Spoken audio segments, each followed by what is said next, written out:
대한축구협회 임원들이 지난해 법인카드로 가장 많은 금액을 지출한 곳이 축구협회 최영일 부회장 배우자가 운영하는 서울 송파구의 일식당으로 확인되며 파장입니다.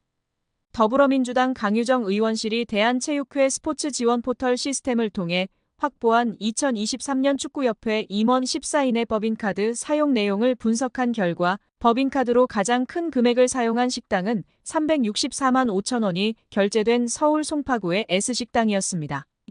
S식당은 최 부회장 부인인 강모 씨가 운영하는 일식당인데 축구협회가 지난해 법인카드를 사용한 총 867곳 가운데 총액 기준 제일 높은 액수가 결제됐습니다. 이 일식당은 축구협회 사무실과 거리가 있는데도 지출한 금액은 가장 컸습니다. 임원들은 S식당에서 총 20회 법인카드로 결제했는데 이는 택시비나 카페 이용 등을 제외하면 건수로도 가장 많았습니다. 서울 종로구의 한 한식당과 함께 공동 1위였는데요. 1건당 18만 2,250원을 결제했습니다.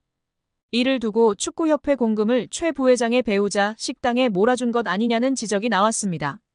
최 부회장 배우자는 이와 관련 작년에는 최 부회장과 결혼한 사이가 아니었고 서로 호감을 갖는 정도의 사이였다. 올해 2월 15일 결혼식 없이 혼인신고만 했다며 무엇보다 남편을 제외한 대한축구협회 임원들은 아는 사이가 아니다라고 했습니다. 이게 더 웃긴데요. 썸녀에게 호감을 사기 위해 몰아주기 했다는 게 더욱 분명한 사실이 되었습니다. 축구협회는 2017년 9월 법인카드를 사적으로 유용해 당시 조중현 축구협회 회장과 이회택 부회장 등 전현직 임직원 12명이 경찰에 입건되는 일이 있었습니다. 당시 조사 결과 축구협회 임직원들은 골프장과 유흥주점, 노래방 등에서 법인카드를 사용했습니다. 이번 최 부회장 사례처럼 가족과 지인 식당에서 법인카드를 사용했다는 논란도 있었습니다. 축구협회는 앞서 법인카드 사용 내역을 밝히라는 대한체육회 감사 지적에 사용 내역 없음이라고 공시한 것으로 드러나 비판을 받은 바 있는데요. 이후 법인카드 사용 내역을 공개하라는 요구가 번지자 대한체육회 스포츠 지원 포털에 지난해 법인카드 사용 내역을 공시했습니다. 강유정 의원은 축구협회의 고질병이었던 법인카드 오남용이 재발했다며 정몽규 회장 체제의 축구협회는 능력도 도덕성도 없음이 증명됐다고 비판했습니다. 최근 문체부가 대한배드민턴협회에 대해 실시한 감사 결과와 달리 축구협회에 대해서는 유사한 상황임에도 불구하고 문체부가 굳이 강한 제재 방식을 취하지 않는 데는 여러 이유가 있을 수 있습니다. 축구협회가 상대적으로 정부 보조금 의존도가 낮아 문체부가 예산을 무기로 직접적 압박을 가하기 어렵기 때문인데요. 배드민턴협회는 보조금의 비중이 약 절반에 달하는 반면 축구협회의 경우 연 예산 1,800억 원 중 정부가 직접 지원하는 보조금은 약 300억 원에 불과합니다. 이를 통해 문체부가 배드민턴협회처럼 강력히 압박할 수 있는 카드가 상대적으로 부족하다는 현실적 제약이 드러납니다. 이와 함께 문체부는 축구협회 감사 결과 발표에서 굿 거버넌스를 언급하며 파트너적 관계에서 조언하는 모양새가 연출되었습니다. 문체부는 피파의 눈치를 안 본다고 말하면서도 내심 신경을 쓸 수밖에 없습니다. 현실적인 문제인데요. 만약 정부가 너무 강하게 개입하면 피파의 제재의 명분이 될 수 있습니다. 문체부는 이번 축협 감사 결과에서 중징계 요구와 함께 축구협회가 홍명보 감독의 선임 절차 하자를 자체적으로 치유하라고 요구했습니다. 그러나 자격정지 요구조차 법적 구속력이 없으며 재선임에 관한 방안을 마련하라는 조치는 오히려 모호하고 소극적입니다. 자율적 개선을 기대한다는 발언은 언뜻 듣기에는 민주적이고 원칙을 존중하는 듯 보이지만 실제로는 축협이 공정위원회가 이미 회장에 의해 지명된 인물들로 구성되어 있어 실효성이 있을지 의문이라는 평가입니다. 절차적 하자 치유가 제대로 될 구조가 아닌 것을 문체부도 모르지는 않을 것입니다. 문체부가 이처럼 홍 감독의 거취에 대해 강경한 입장을 피한 또 한 가지 배경에는 현재 한국 대표팀이 월드컵 예선을 진행 중이라는 상황이 영향을 미쳤을 가능성이 큰데요. 이 상황에서 수장의 해임을 단행하는 것은 현실적으로 난관이 많습니다. 팬들의 입장은 조금 다릅니다. 뒤로 갈수록 더 힘들다는 말도 나온다. 어차피 11월 원정 난이도가 제일 낮을 것이라는 반응도 있습니다. 본선 가서 바꾸겠다는 것인가, 홍명보로는 안 된다. 바꾸려면 한시가 급하다는 등등 부정적인 시각이 많은 상황입니다. 더 나아가 절차적 하자만 치유되면 계속 감독을 해도 된다는 것인가라며 본질적인 의문을 갖는 팬도 있었습니다. 다수의 팬 입장에서 볼 때 현재 홍 감독을 해임하고 새로운 감독을 선임하는 것이 최선이지만 문체부의 결정은 이들의 기대와는 동떨어진 것입니다. 결국 이날 발표가 중대한 전환점이 되기에는 화력이 좀 약하다는 평가가 많은데요. 축구협회가 12개월 내에 내부적으로 개혁을 추진할 가능성을 단정하기 어렵기 때문입니다.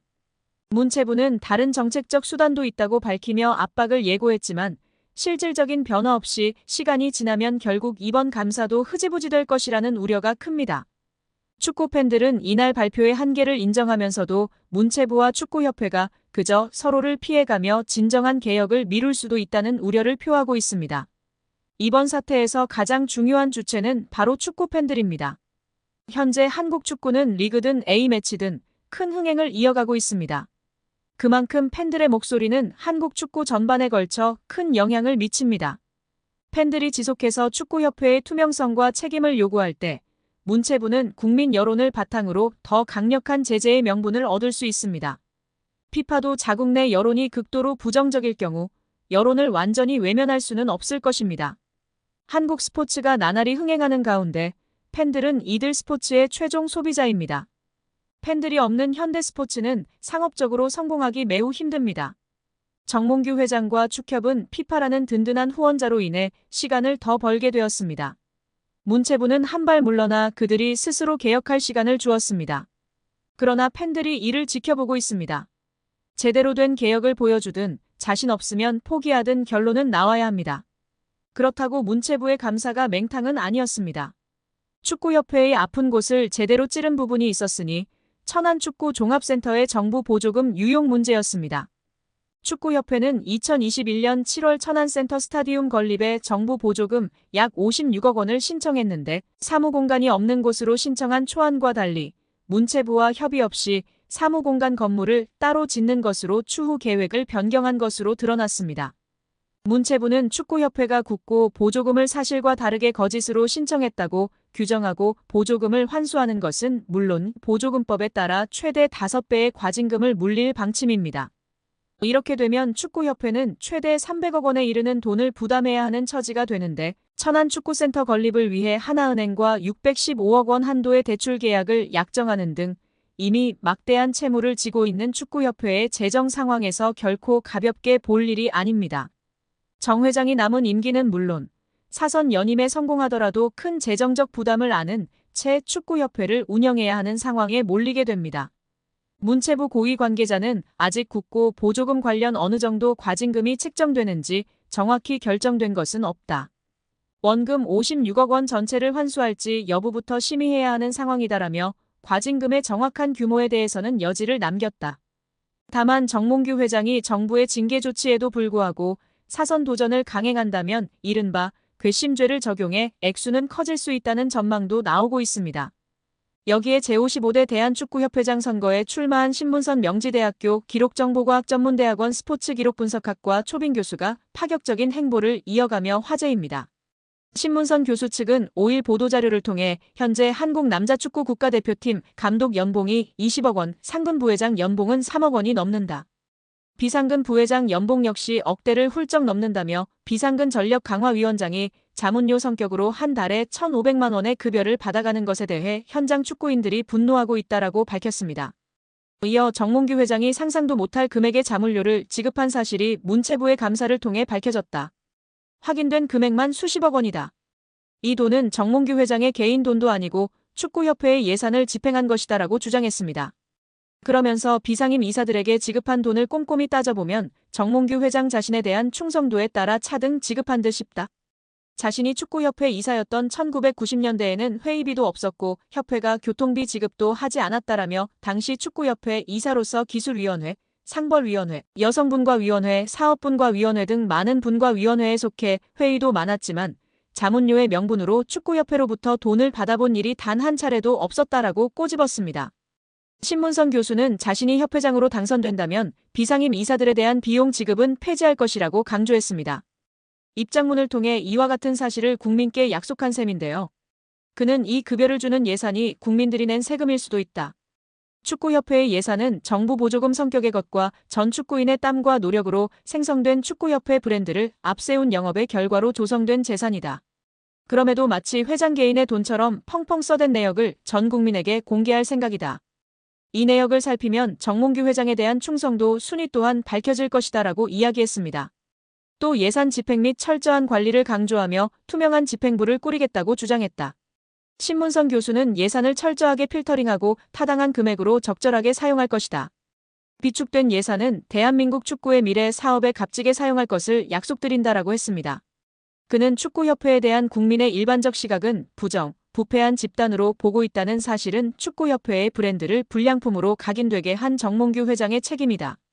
이는 스폰서십, 광고주 영입 등 영업수익 창출에서 큰 손실로 이어지고 정부와의 긴장 관계는 정부 지원금 문제에도 심각한 악영향을 줄 것이다라고 짚었습니다.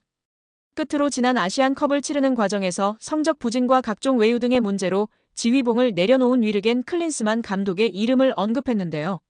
신문선 후보는 회장이 되면 클린스만에게 지급한 위약금 금액을 공개하겠다.